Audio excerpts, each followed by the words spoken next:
आमदार साहेब आले काय बोललेच नाहीत, नुसतं आले हात जोडले निघून गेले.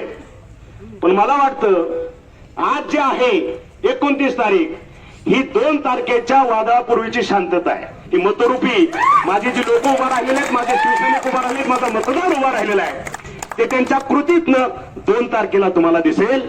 आणि 3 तारखेला सकाळी 8-9 वाजल्यापासूनच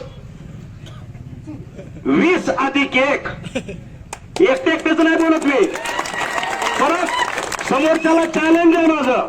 20 अधिक 1 जाकीर भाई, ह्याच्यात 1 जर कमी झाला मी गुलाल लावून घेणार नाही. 20 अधिक 1 21 लोकांना गुलाल लागला पाहिजे. तुम्हाला ह्या ठिकाणी निधीचा लोक म्हणतात महापूर, की अतिवृष्टी झाली लोकांना महापुराचा शब्द माहित नाही. आता आपल्या लोकांना कळा महापूर म्हणजे काय असतो. निधीचा महापूर आणल्याशिवाय हा तानाजी सावंत स्वस्त बसणार नाही. आज ह्याच्यावर 200-250 कोटी दिसतात 2 वर्षात. आपल्या हातात अजून 4 वर्ष आहेत, गुणिले 2. आज जवळपास अजून जर 500 कोटीचा निधी ह्या ठिकाणी आणला तर माझ्या शहराचा चेहरा मोरा बदलून टाकल्याशिवाय मी स्वस्त बसणार नाही. आणि ती निधी आणायची जबाबदारी हे एकच तानाजी सावंत जाते. तुम्ही फक्त काही काम करा, निधीचं काही आणा, साकडं घाला. साहेब आपल्याला हे पाहिजे.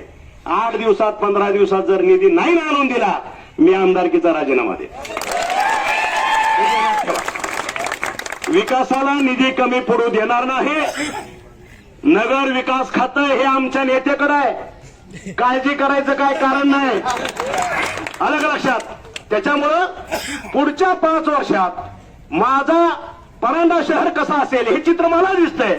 आणि वास्तवात तुम्हाला पुढच्या 2 वर्षात दाखवल्याशिवाय मी स्वस्थ बसणार नाही, हेच वचन देतो. मी माझं वचन पूर्ण करतो.